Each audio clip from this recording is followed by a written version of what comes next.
Mom said if you don't get your grades up, you'll be grounded. And she sent you to tell me this? Look, I'm on your side here. No need to be so rude.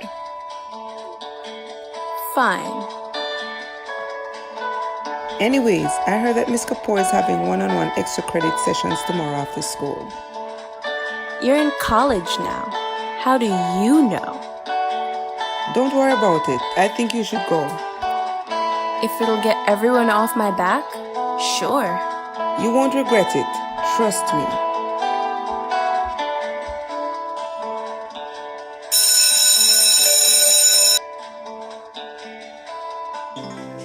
And the brain has billions of these itty-bitty cells called neurons. Now, the neuron... Boring. Alicia! I'm sorry, Miss Kapoor, but this class is boring. I get that you're helping me out with this extra credit, but this is kind of ridiculous. I'm not a baby. Alicia Barton. One more word out of you and I'll be calling your mother. Is that understood? Yes. I don't understand why you're acting this way, Alicia. You're usually such a good student.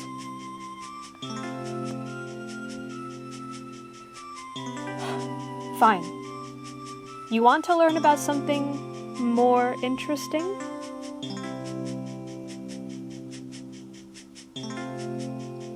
Permission to speak? Yes. I would love that. How about I tell you about a condition called Frontotemporal Dementia? Fronto what now? Frontotemporal Dementia. Huh. That's not a real thing. Give me no more than 10 minutes, and we'll see how you feel. How about that? I'm listening.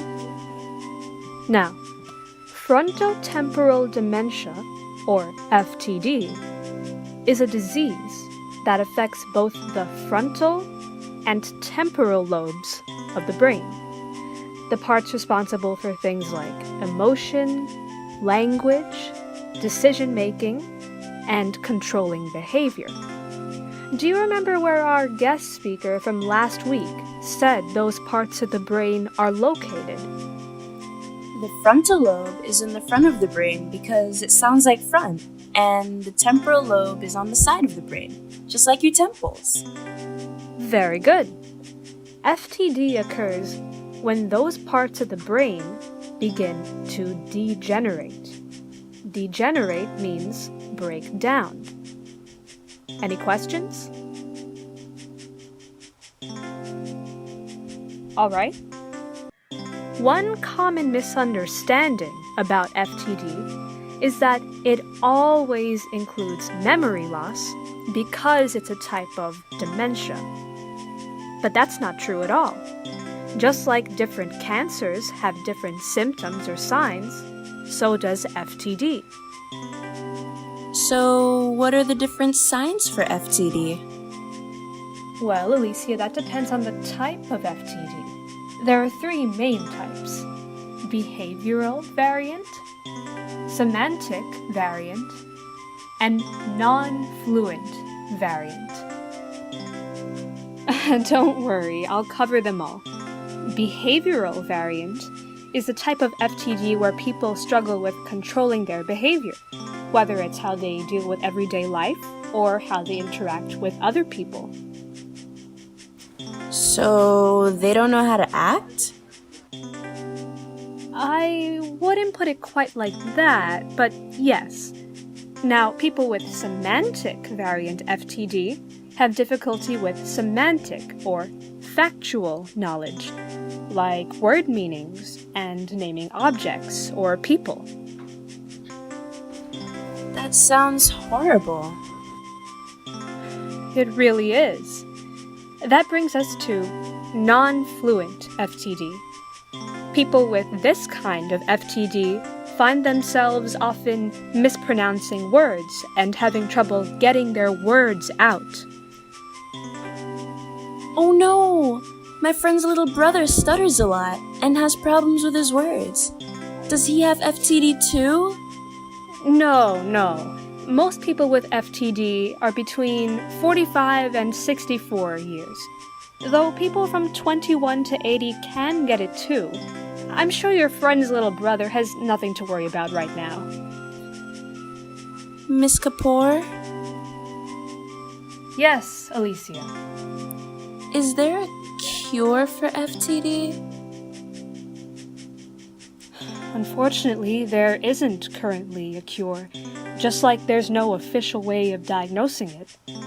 Doctors can only be aware of the signs so they know how to help their patients, but very little is known about what actually causes FTD, so scientists have to figure that out first before they can prevent it. So that's it? These people can't do anything about FTD? That's not entirely true. To make dealing with the symptoms easier, people with FTD can have flexible routines. That way they're kind of getting back the sense of structure that the disease takes away from them. Also, scientists have found that being active and doing things you enjoy can help a lot. That's good. Those are just the basics of FTD. There's a lot more it can go into, but that may be a bit too advanced for our purposes.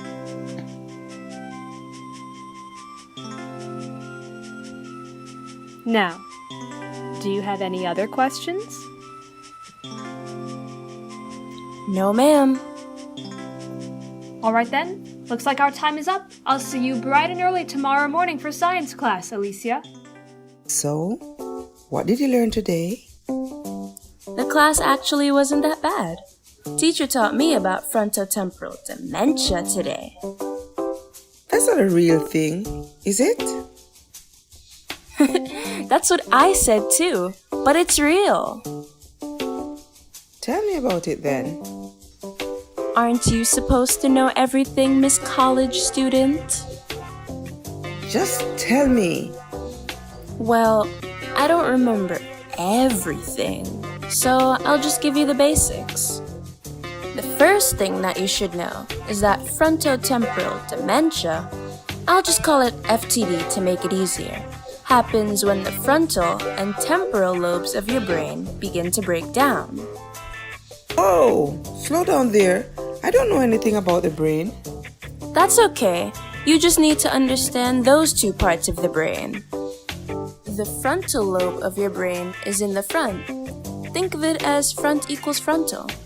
Now the temporal lobe is on the side of your brain. Think of how temporal sounds like temples, and your temples are on the side of your head. That makes sense. Now, there are three main types of FTD.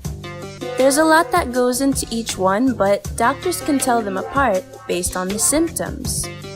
First, there's behavioral variant FTD. Just like the name sounds, that's the type of FTD where you have trouble controlling your behavior. Then, there's semantic variant FTD. Semantic means facts, so this type of FTD makes you have trouble with naming facts, such as people or objects. The last type of FTD is non-fluent variant.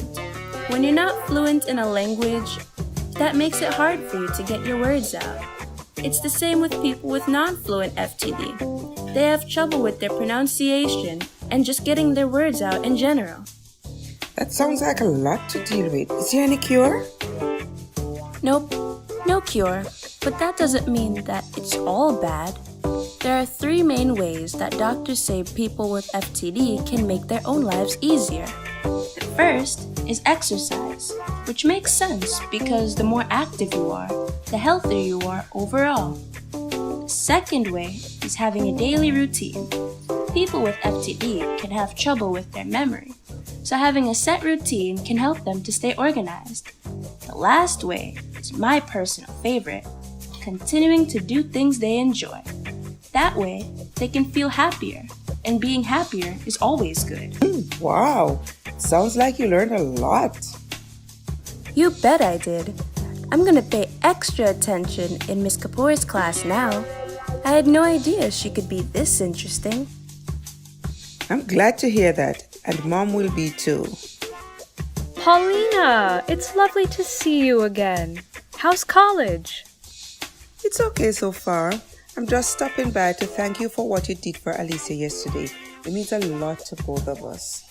Oh, it was no trouble at all. She was a pleasure to talk to. Frontotemporal dementia is a serious disease that not many people think about, so it's always good to start the learning process young. The more people know about it, the better.